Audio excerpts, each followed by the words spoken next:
আজকে আমরা একটি সম্পূর্ণ নতুন বিষয় শিখব। বিষয়টি হলো ম্যাট্রিক্স। আমরা আমাদের আজকের আলোচনা শুরু করছি। আমরা প্রথমেই যে প্রশ্নটি আলোচনা করব তা হলো ম্যাট্রিক্স কি। সহজ ভাষায় বললে ম্যাট্রিক্স হলো একটি সংখ্যার ছক অথবা টেবিল।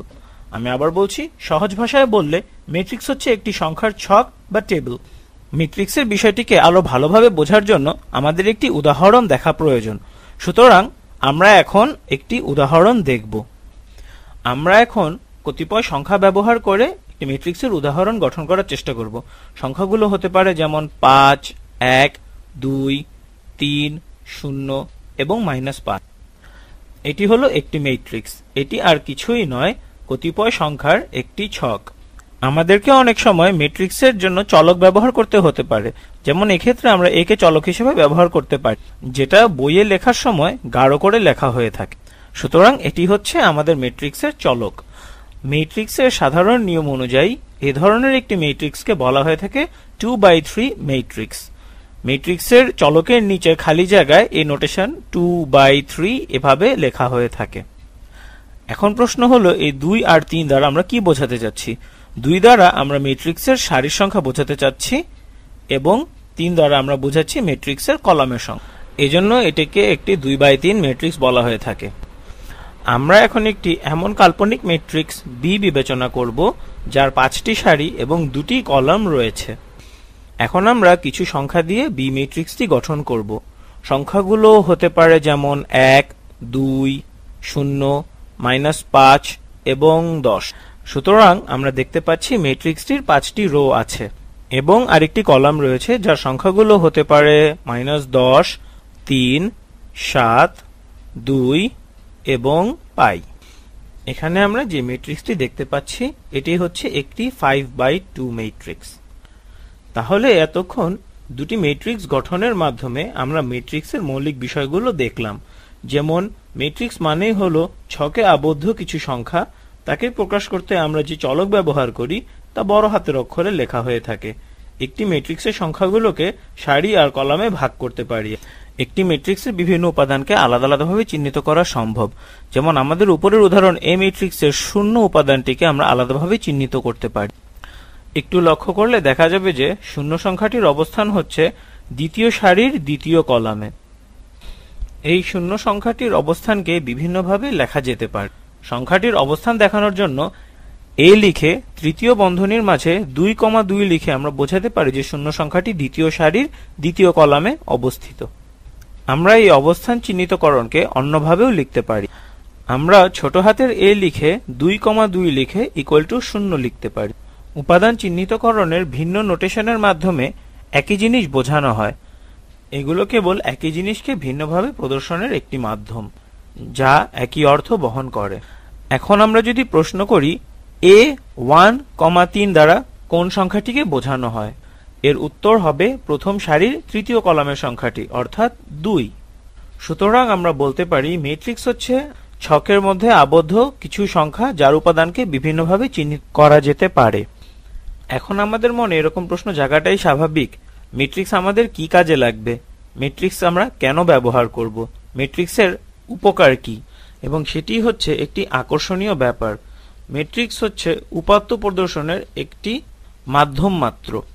ম্যাট্রিক্স আর কিছুই না, বরং একটি তথ্য ভাণ্ডার।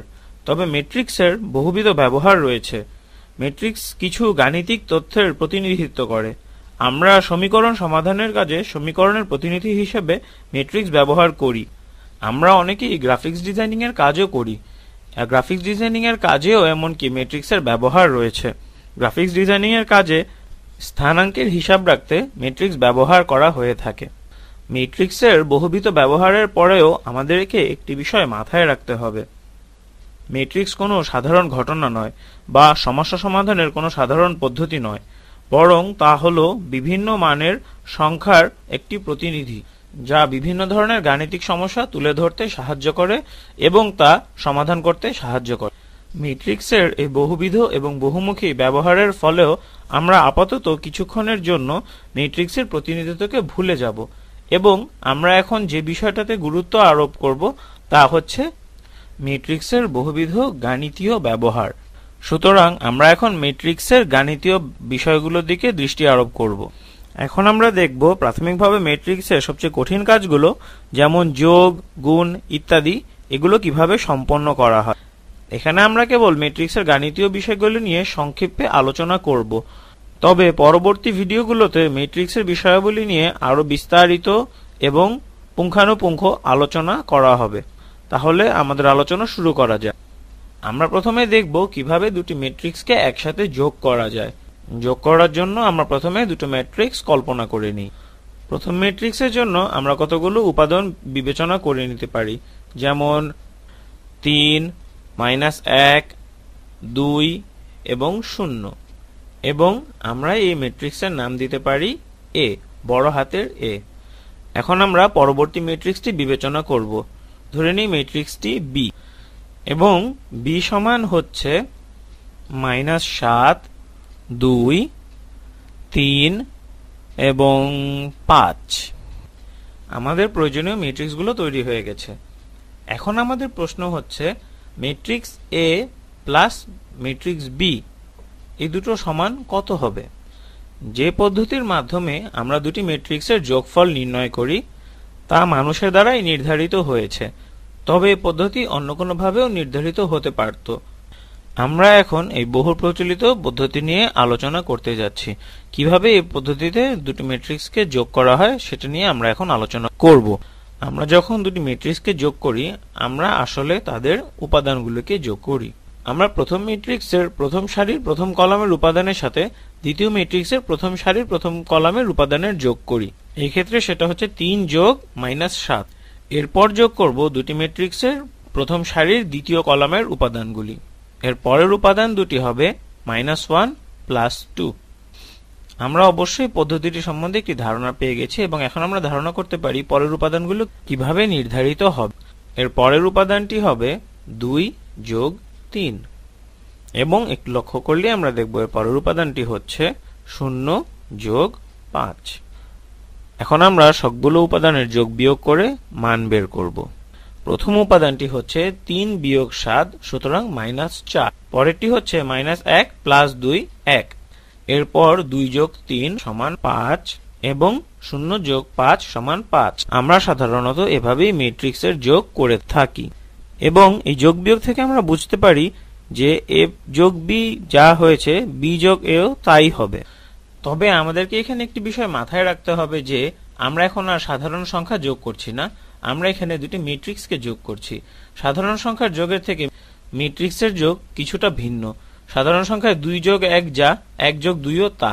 তবে এখানের দুটি ম্যাট্রিক্সের ক্ষেত্রে কিছু সামান্য পরিবর্তন ছাড়া এ যোগ বি যা ছিল বি যোগে তাই থাকবে। এটা ছিল দুটি ম্যাট্রিক্সের যোগ করার পদ্ধতি। এখন আমরা যে বিষয়টি নিয়ে আলোচনা করব তা হচ্ছে ম্যাট্রিক্সের বিয়োগ। ম্যাট্রিক্সের বিয়োগ অর্থাৎ এ বিয়োগ বি। অর্থাৎ আমরা এখন ম্যাট্রিক্সের যে বিয়োগফলটি নির্ণয় করতে যাচ্ছি তা হচ্ছে এ বিয়োগ বি। এখানে এ ও বি দ্বারা দুটি ভিন্ন ভিন্ন ম্যাট্রিক্স বোঝানো হচ্ছে। এটাকে আমরা এভাবেও লিখতে পারি এ প্লাস -1 গুণ বি। এখন প্রশ্ন হচ্ছে বি দ্বারা কি বোঝানো হচ্ছে। বি দ্বারা আমরা আমাদের আগের ম্যাট্রিক্সটিকে বোঝাচ্ছি যার উপাদান ছিল -7, 2, 3 এবং 5, এবং এই বি এর প্রত্যেকটি উপাদান -1 দ্বারা গুণ করা হবে। তাহলে আমরা পাচ্ছি ম্যাট্রিক্স এ প্লাস বি এর প্রত্যেকটি উপাদানকে -1 দ্বারা গুণ করে আমরা যে ম্যাট্রিক্সটি পাবো সেটি, যার উপাদানগুলো হচ্ছে 7, -2, -3 এবং 5।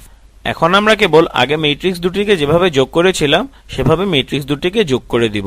আমরা জানি এক সমান কত, তাহলে ম্যাট্রিক্স দুটির যোগফল দাঁড়াচ্ছে 3 যোগ 7 10, -1 যোগ -2 -3, -3 যোগ 2 -1, এবং শেষ দুটি উপাদান 0 যোগ 5 সমান 5। আমাদের এই পুরো পদ্ধতিটি করার কোনো প্রয়োজন ছিল না, আমরা কেবলমাত্র এ থেকে বি বিয়োগ করলেই আমরা এটা পেয়ে যেতাম। তারপরও এই পদ্ধতি করার কারণ হচ্ছে আমরা এখানে দেখাতে চাচ্ছিলাম একটি সংখ্যা দ্বারা একটি ম্যাট্রিক্সকে গুণ করা বলতে বোঝায় ম্যাট্রিক্সের প্রত্যেকটি উপাদানকে সেই সংখ্যা দ্বারা আলাদাভাবে গুণ করা। সুতরাং আমরা আপাতত যেভাবে ম্যাট্রিক্সের যোগ করে আসছি তা থেকে আমরা কি বুঝতে পারছি, ম্যাট্রিক্সগুলোকে একই রকম হতে হবে। আমরা এখন ম্যাট্রিক্সের যোগের একটি ভিন্ন রকম উদাহরণ দেখব। ধরে নেই ম্যাট্রিক্সটির উপাদান হচ্ছে 1 2 3 4 5 6 7 8 এবং 9। আমাদের অপর ম্যাট্রিক্সের উপাদানগুলো হচ্ছে -10 -100 -1000 1 0 0 1 0 1। এই দুটি ম্যাট্রিক্সকে আমরা যোগ করতে পারবো কারণ ম্যাট্রিক্স দুটির সারি এবং কলামের সংখ্যা সমান। ম্যাট্রিক্স দুটি যোগ করলে তার প্রথম উপাদান হবে 1 যোগ -10 সমান -9। পরেরটি হচ্ছে 2 যোগ -100 সমান -98। বাকি উপাদানগুলির জন্য আমরা ডট ডট দিয়ে রাখলাম। সুতরাং আমরা দেখতে পাচ্ছি এখানে আছে 9টি উপাদান। আমরা এখন এমন একটি উদাহরণ দেখব যেখানে ম্যাট্রিক্স দুটিকে যোগ করা যায় না। আমরা আমাদের ম্যাট্রিক্সগুলোকে এমনভাবে গঠন করব যেন সেই ম্যাট্রিক্সগুলোকে যোগ করা না যায়, যার একটির উপাদান হচ্ছে -3 এবং 2 এবং আমাদের অপর আরেকটি ম্যাট্রিক্স আছে যার উপাদান হচ্ছে 9 এবং 7। আমরা এই ম্যাট্রিক্স দুটিকে যোগ করতে পারবো না কারণ আমরা দেখতে পাচ্ছি ম্যাট্রিক্স দুটি সমান নয়। আমাদের প্রথম ম্যাট্রিক্সে রয়েছে একটি রো এবং দুটি কলাম, যেটা হচ্ছে 1/2 ম্যাট্রিক্স, এবং পরেরটি হচ্ছে 2/1। অর্থাৎ ম্যাট্রিক্স দুটির সংগঠন সমান নয়, যার কারণে আমরা তাদেরকে যোগ করতে পারবো না। একটি অতিরিক্ত বিষয় বলে রাখা ভালো, কোনো ম্যাট্রিক্স যদি এরকম হয় যে ম্যাট্রিক্সে একটি রো এবং দুটি কলাম রয়েছে, তাহলে তাকে সারি গুণক ম্যাট্রিক্স বলা হয়। গুণক ম্যাট্রিক্স হওয়ার জন্য ম্যাট্রিক্সে যে কোনো একটি মাত্রাকে 1 হতে হবে। আমাদের উদাহরণের প্রথম ম্যাট্রিক্সটি হচ্ছে সারি গুণক ম্যাট্রিক্স এবং দ্বিতীয় ম্যাট্রিক্সটি হচ্ছে কলাম গুণক ম্যাট্রিক্স। আমরা আমাদের প্রথম ভিডিওটি এখানেই শেষ করছি। পরবর্তী ভিডিওগুলোতে আমরা আরো বিস্তারিত আলোচনা করব। ধন্যবাদ।